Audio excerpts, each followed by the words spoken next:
How is this Oh, happening? How? This is AllReasonNoLogic's road to OS 25. Join us as Tom battles to double his OS starting at 12.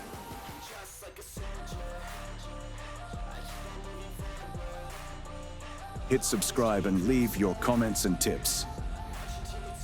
To the battlefield commanders.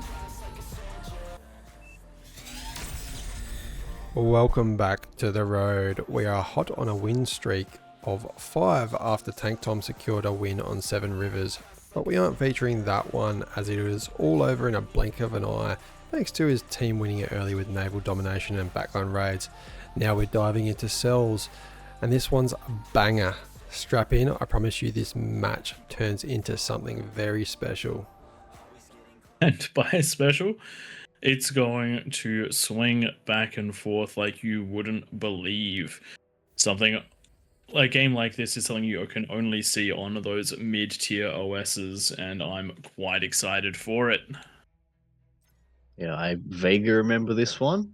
I remember it starts okay, and then it kind of falls apart. We won't give anything what away. We'll get you. So I wouldn't say this is the newest map in the map pool, but as far as 8v8s go, it is certainly one of the newer ones, very wide open. And I think this was potentially going to be a competitor to Glitters, but the asymmetrical play of Glitters with those with the canyons has just been so irreplaceable since the game started. But these ridges do allow for a lot of tactical play, and they really the big open areas are great for vehicles, but the little hills really do give bots a chance to shine even on the wide open battlefield. Something to pay a lot of attention to as well is the middle of the map. There are several geos as well as a lot of mexes spread around, so this is going to be a metal rich map with a lot of possibilities. I do love that the front on this one is so wide open. It means that there's a very high likelihood that you can find a gap and then punish it. And Tank Tom, is that what you're going to do? Are you going to follow up your traditional early game aggression with more traditional early game aggression? No, I wouldn't do that. Maybe it's not like after, it's been getting you the wins. Maybe after some energy's up. This one's a bit of a lower energy map. 3 to 12 is that wind speed, so solar might even be the better option here. You can see the average is only 9 for the wind. But what you are doing very right is getting that res bot out. You've got it on one area reclaim. I would almost put a second one on that just grabs the rest of the map, because if other people aren't going to take it, you can definitely use it. Your opposing player is coming straight out with his commando without any build power onto the base. So you're against a 3 Chevron 17 OS player. Slightly new at the game, but still enough hours under the belt to get those 3 chevs. You might have his work cut up against him. I love the positioning that this gives you, but how much it slows down your base to not have the comm there just finishing off a couple of things. For example, there is no build turret or defenses or anything, which have just left that base completely open to this tick run by, and that's going to really reset the green player. They've only got a couple of units out, and it's certainly not going to be enough to win that front anytime soon, but the player is doing the right thing, getting aggressive. Tank Tom, this is an area that you could definitely improve in. It's when to engage and when not to. The pawns were split up just there, and you let the 2 blitzers get in on them as compared to waiting till you had the ability to catch them. With all these pawns on the way, just retreating a little bit is no problems. Looking back at the damage being done to the green's base, that's a lot. That's a base wipe. That's a lot of damage. We can call that a full reset. He might get out with 1 solar over these blitz. Yep, these blitz are going to scare off the remaining ticks, and they're off to do something else. And you have no more units there on the front line. Sorry, 1 tick left. That's a lie. I've still got a tick. Silver Chevron tick. Taking out a lot. That mace might just take it out. Nope, she's still going. Good micro just there, dodging those shots. Now, if you can leave that in the back lines, hopefully that'll do wonders for you. Looking at the rest of the map, it does look like everyone's forming up in the middle. Dark Green did try to get too aggressive, and he has been punished for it. This is something which hindsight is half the battle. knowing all of that, you probably could have picked off these LLTs and really driven him right back to his base with the couple of pawns you had. A couple of Rocketeers could have made that a free trade as well. But overall, a reasonably strong player. And yes, that tick is in the back. Oh, seeding. Never put your energy converters inside your wins, or that happens. And that construction turret probably could have reclaimed the tick, which I wouldn't be surprised. We see that happen shortly. Maybe not. Just getting the damage. I remember this got way more damage than it should have done. That's 3 silver chevs on a tick. Seriously. There we go. That's a lot of damage. And the only reason I had it was for vision. And here you go, you've got your pawns coming up now. Switching over to player view, that LLT is definitely in view there. Be short work from those Rocketeers if they just get fight commanded like you're doing right now. And unfortunately, walking inside the range, but you've picked that up nicely and taken that Rocketeer out of the range, sorry, out of the eyesight of that sentry, and it is going to go down just like that. And I know you probably can't see it, but there's not much more that this green commander has on his side, maybe being handed a few units, I think, a few of those blitz from Merc in the background. And now regression happening down a little bit lower. We've got this is one of the spam. This is one of the things about a lanes match like this one. You can't afford to lose. You can't afford to push too far forward like the green player did without potentially putting your team into a really bad position. By pushing so far forward without support, it meant the line wasn't straight, which means that there are plenty of gaps. If you look at the back of Green's base, of light Green's base just after this engagement with Tank Tom's units, you can actually see that because of that, they're down to no energy. With another nice run done by another player using the open area created by the engagements on that green player. So you really do have to hold the line, at least to an extent, in these sorts of matches. Just going to jump down to a aerial bombing run by the purple player, and that's going to take out your best players. Eco, your 31 OS teammate, Gentle Sloth, loses about half of their wind, and now we're going to see the maroon player lose similar, as well as probably a mech or two. And the moment you hear that aircraft detected, you have to build anti-air. We've just had 2 players fly in. Oh, that's right. I remember now. Don't give anything away. This is a big risk, but it can also pay off massively. Surely they'll put down some anti-air. You can see now trash is out. The air is over the 3rd base now with no anti-air. That's absolutely crazy. And the only reason that it's not doing more damage is because that comm is inside the red base and being microed, so the bombers are not being microed. But this is not something that you should ever allow to happen. Yikes, this is nasty. Base goes down. And so far, no reactions out of the other players either. We've got a little bit moving up from the bottom of the map now, but there is nothing coming out of the maroon player. The pink player is doing nothing about the air attacking them. Say that's just crazy to see. This player dropped down 1 anti-air. Every player should be throwing down anti-air. They're even being told by their teammates. Look, no anti-air. 3 bases hit by air. Oh, my apologies. There is a SAM site. My apologies. That should be enough. Anti-air that's going up to try and keep something out of the way. While this has been going on, I've got a bunch of pawns that still going to get the wind as well in that top section, the last bit out of that bomber. Shout out to Zwadi. This commander is going in for their 2nd base and no reaction. This player here, Stomp Chuckin, just unfortunately, this is hard to see. Just build power when you don't have the metal to spend for going into their 3rd construction turret with another couple lined up. That constructor went down to a D-gun, which it deserved to do. LLT going down. This is a dead base. There is nothing here to stop it now. That's 2 bases wiped from Zwadi. Very nice play by the...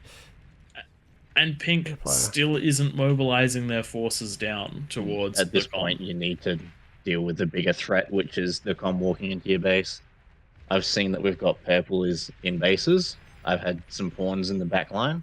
So I'm coming into the back of his base at the moment. He's got wind all clumped together. Don't clump is your always- wind. That's something which has been super common on this. Almost every player has massively clumped together winds. Lines of 2 if you don't want them to chain react. Wouldn't have helped in this situation because the pawns are coming through. But for those harassers, for those bombing runs, these clumps of wind are just terrible for your economy. Hopefully you see Wow, these this is- energy storages go down, because that will stop the commander from being able to do several D guns. I'm going to jump back over there. We're going to see a Inside the other base. go down. This is... How is this Oh. happening? How? I mean, I am seeing a couple 1 chevs on your team. We've got a couple 3 chevs as well. Oh, sorry, I'm looking at the other team. You got 1 chev, 1 2 chev, couple of 3 chevs. Yeah, I feel like this should not have happened. You should not see this in bar. Thank God No. for you, Tank Tom. You have literally walked your commander across the map, and you should get a good trade here. And I know take at out this his point com. he would have had enough Commander has damage died. that Why did that kill your com? That's I what I wasn't wanted to know. sure. I was curious about this because I remember at the time I was like, "Oh, he's been fighting across bases. Someone He'll be You were please, above 70% Low on health. health. I should be fine." someone please And jump then- in the comments and tell me what the percentage is. We're going to jump down south. Despite what you've done up north early game, Commander it's has not died. looking good for your team. There is quite a heavy run through here. The Wolf going into T2, which I don't know if it's going to clean this up unless blue does not push. Sorry, just quickly up the top, Tank Tom. There's a big attack going down on all of the remaining, light green forces. Pawns picking this one apart so Tank Tom can come in and clean these up with his ranged units. That could have been quite bad because it was coming down on them. But sacking those pawns and then letting those ranged units come in has helped this side out massively. Resign vote called. Yeah. Probably would have actually voted yes if I was playing in this one. Eco. I would have voted yes. When 3 players die to 1 common 4 bombers, that's enough for me. I would Look just at that big hole. bow That's just out. nothing there. 3 starting positions done. You're down to, you got 3 players left. This player here lost most of their eco going into mass solar and mass winds. Don't advise that. Probably you could almost go into some advanced solar after that many solars are put down. Blue looking healthy. Yellow might be able to be the last bastion of defense in the south because they are T2 and there is 1,500 metal on the field there going into a fusion. That should be able to fund most of the rest of that fusion. I don't mind that. Nicely played I by think the the- Wolf.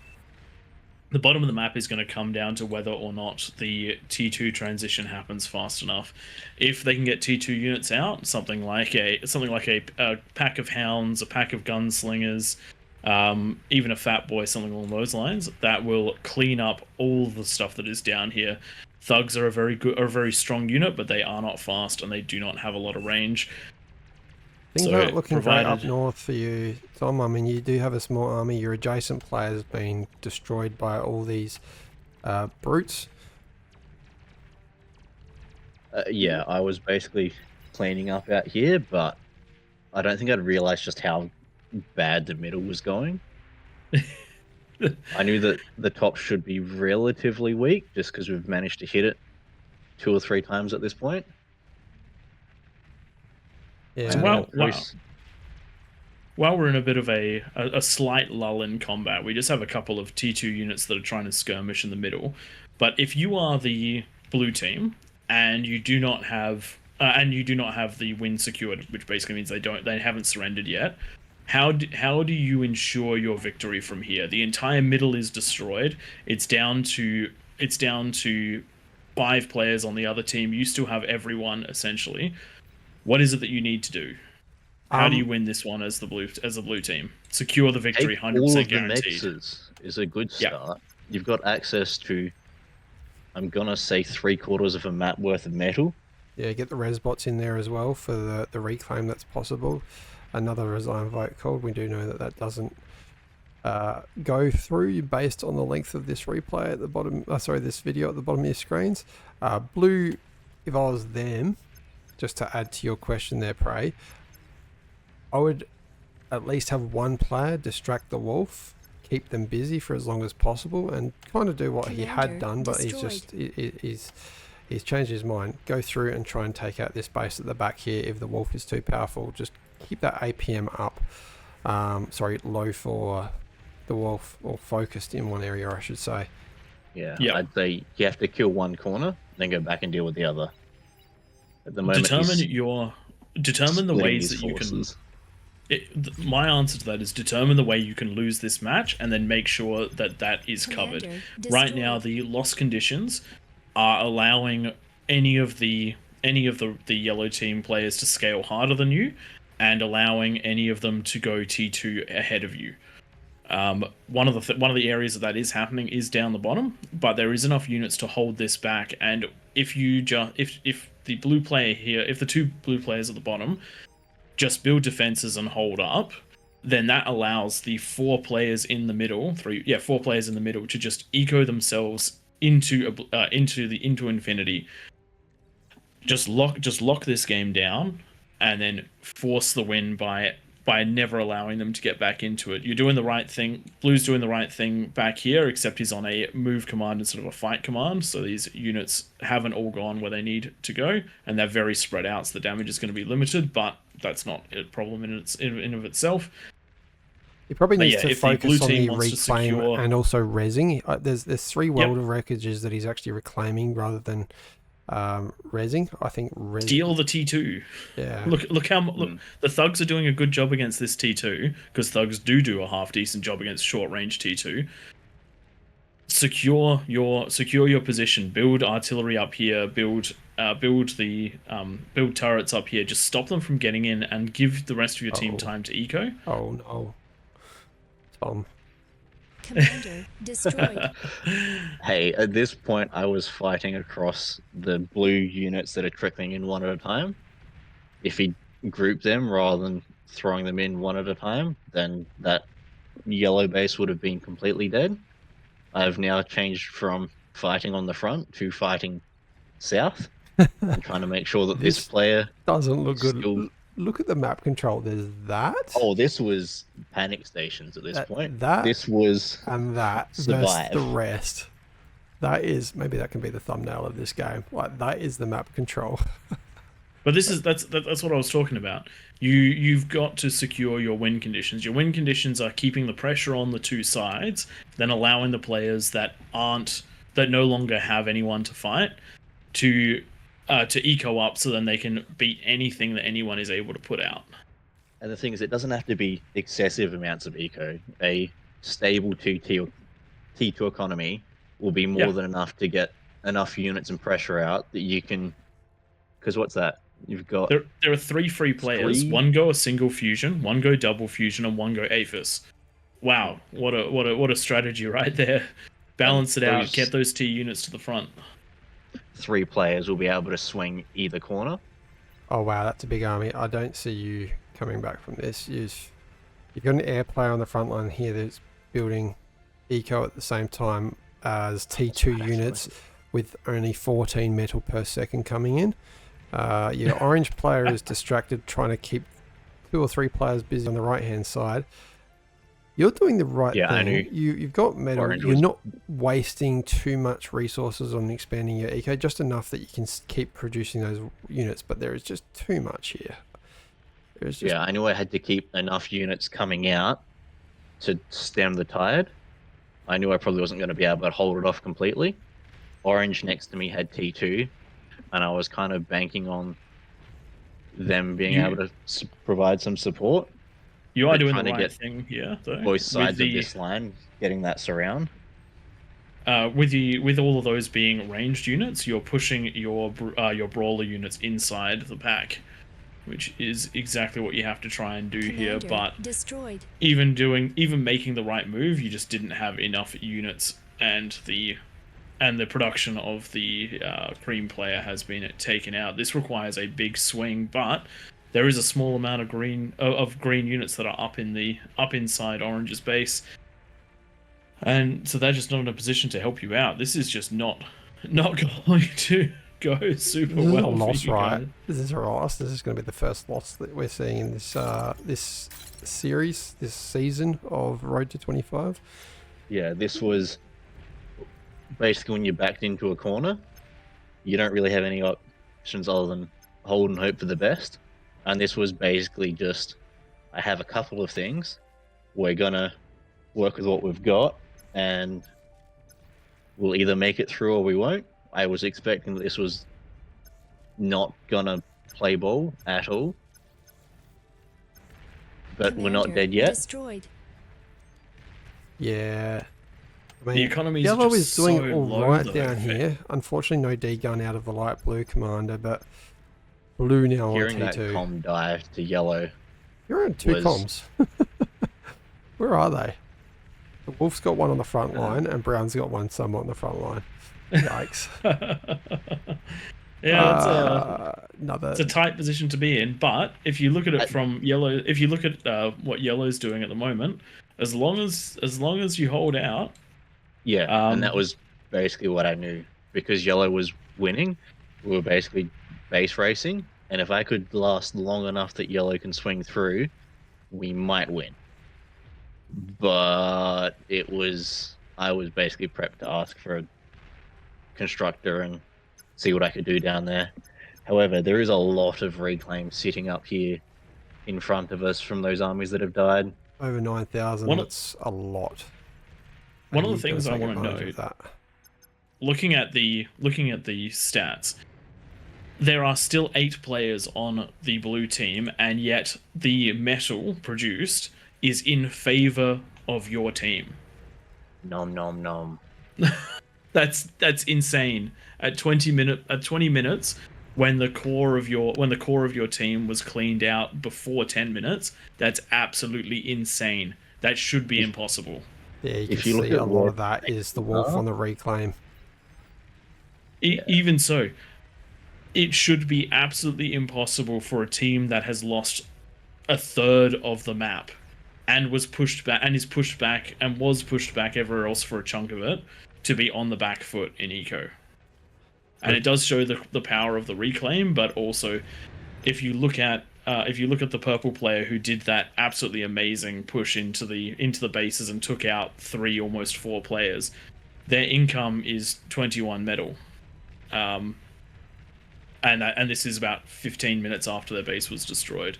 If you look at the purple player above them, their income is 30 metal, and they've been completely unharassed almost the entire game up until the brown player pushed out from behind. Bear in mind the brown player is doing everything they're doing on plus 22 metal. They've controlled an entire third of the Yeah. map to allow yellow to All those push mixes that need to with take 'em. 22 metal. We've got the push coming in on the top side where the 2 greens are trying to crack orange at this point. I've they've put brought their all of my hounds- units. They've exposed try their and get the hounds in front of the maces, which was not a good call. Big H just straight into welders, just putting them out. They are quite a sturdy unit. They don't go down quick, so not a bad choice, but also putting the hounds out in front, they're going down quite easy. You want to make sure they're behind the longer range, behind the short range. If you're watching, just take that as a tip. Tom, 2 control groups. That's another way of One doing it. one for brawlers, one for ranged fighters. Big reclaim fields there, so maybe that is the bastion of last hope. You are overflowing metal. That's not a bad thing because your team as a whole is not. Just throwing down that storage by the looks of things, or you've given away some metal actually. That's exactly what you've done. I've just got those res bots eating that reclaim field south of the bases to fund this fight that's going on the front line. Perhaps enough welders here to stop this attack. There are 2 commanders there. They could get the D guns off. This one is very low though. Just needs a tiny bit more to go down. Any sort of lightning should take the one out, but they have turned invisible, so it should be able to escape. There it goes. Lucky hit out of one of Commander those destroyed. welders. Thankfully, the welder's not being destroyed too badly by that explosion. And it does look like the stabilization has happened in this corner, while the bottom of the map has been cleaned out by the yellow player. I think one of the big things to mention is the green player that got wiped out early on has gone into 35 tier 1 solars. Oh wow. I just want to say as off well, of a single build turret. their best player in the blue team has been gifted a second chance, taking this base in the middle. One of the players has left. Maybe had to leave for the day. So good choice to give that to that player, get the blue player back in the map. And Eco looks like it's actually now pretty even. I think it's swung into. I think at this point it's swung into Tank Tom's team's favor. Yeah, There are units holding. There are units holding out, but map control is firmly in favor of the red team now. And with the T2 units coming up to the top half of the map, what is there to fight in that top half of the map? The green player is going T2 on. The light green player is going T2 off of plus 17 metal. The other light green is going T2. You and colours, Prater. is We've got lime going. and bright green or hot green. Yep, and the dark green player is trying to go T2 off of a single build turret. Sorry, has been on T2 for about 10 minutes off of one build turret. So, At this point, because we weren't getting pressured through the middle anymore, Bush. my res point should be now able to eat everything. I've got a T2 constructor backed up by some T1s that is just on an area max command to go and reclaim all of that stuff in the middle. Doing what your team should have, or the other team should have done much earlier in the game. The blue player is doing that in the middle of the map now, but could have been a lot earlier, and the favour wouldn't be Imagine yours if right it now. happened for the last 10 minutes, we would still be here. It's a bit of Paul Micro Exactly. here, just walking well to straight through LLT fields. That's been pulled back now. And we do have a transition into air for this player here, but going off of just 15 metal, and it's empty. Yikes. Yes, that is the bit that I. There were three things that I reckon won you this game. The first one is just how well both corners held out. Oh, so it's a win. I mean, look at the state of the map. Okay. Look at the state of the map. The eco was pretty Survived even. this long. I mean, I missed Yeah, but seeing look this at one earlier. there are units inside the air transition space, and I don't see any way that the top half of the map is going to be able to come back when they're trying to go when like with just so little build power and production. Well, props to you, Tom. You've got a fusion up now. You ultimately saved the top of the map there just by holding the line, or probably through the middle of this player's base that's now gone. You've Some sacrifices had saved to be it, made, but and obviously the Wolf doing really good, winning their lane with support from the brown player Purzlin. No vowels in that name, so very hard to pronounce. yeah, I feel like this is one of those games where it shouldn't have been as to win. And the Wolf was basically the player who's won it for us. In this top side, we were basically just holding out long enough to let the Wolf down on that bottom side be able to get in. Now that things have basically reset and that balance of power has swung, we're pushing back out again now, but we were well and truly on the ropes for longer than I was comfortable with So in the middle of this game. The Wolf definitely did the damage, Awkward but damage. I actually think that it was your brown player. Their mass T1 supporting the T2, that's what took all the damage, which meant that the T2 didn't go down. And that's a really important point. Commander destroyed. Often it's the player that hasn't done quite as well, that never made it to T2, that has the T1 meat shield in front, that makes the big difference. Because if you can keep that T1 meat shield in front of the T2, they can just keep on pumping that damage. So if you end up in a position where you don't have a whole lot of eco, getting up T1 spam or like just some T1 units isn't hugely expensive, but it makes such a difference for how much work that T2 can do, because it provides the vision for them and it keeps them from falling. Just like that with your sturdy brew. Commander Excuse me, the sturdy self-destructed. stouts rolling through blue's second Commander base. has died. They've called a resign vote, and that is a huge comeback. I don't think I've Battle seen ended. a comeback that big, and yeah, the Wolf doing everything there, very much saving the team on the south, but equally so, Tom, on the north, you single-handedly stopped like a push off. I think there were 3 different colours in those armies marching up north. There's Waddy, great players with the commander, took out 3 bases. That was terrible Oh, yeah. by your team, not so much as Still very good by him, but I don't think a commander should ever take out more than one base. Like, just send your units over there to take on the commander. They don't have a big range. Just a handful of maces or rocket bots should take out a commander quite easily. So, just having a quick look at the stats towards the end, the one that I really want to look at is metal produced. So you have the 3 players at the bottom of that chart that were taken out on your team Tank Tom, but then look at who the next 3 players are. If you actually pull up the graphs, you can see it very clearly on the metal produced graph. 3 red players that got taken out, and then 3 of the blue players that were in positions to absolutely dominate this game. Their direct opponents were taken out, or they didn't have one because they were a backline, and they were the bottom 3 on metal. I think that the key takeaways from this one is control the metal, control the reclaim fields, and take good engagements. Try, and also, don't lose your base to drop in comms. It's always a bit rough. But if you lose your base, rebuild, get back into it, and don't stall yourself out forever trying to do 2 things at once. Absolutely. Some nice plays, some terrible plays, and Tom, you're up to a match rating skill of, what is it now? It's 18.95, well above the starting skill rating of 16.67. You're really on your road, and I think that is now 6 wins in a row. That is 6-win streak. 1, 2, 3, 4, 5, 6. Don't mind me counting. Yep, 6 wins in a row. That is huge. I think that almost is matching you, Prey, for your road to 25 bigger streak towards the end of the season. Yeah, but mine was at the end of the road, which is more impressive. The players were harder, the OS lobbies were higher. Don't worry about that. It's just Tank Tom grabbing the easy OS where he can. Does this still count as beginner's luck? Yep. Oh, we'll see how the road goes, and if the streak continues in the next one, we'll see you next Wednesday. Thanks everyone for joining us. See you guys. Subscribe, Discord, streams Wednesdays and Sundays. We'll see you there. Bye.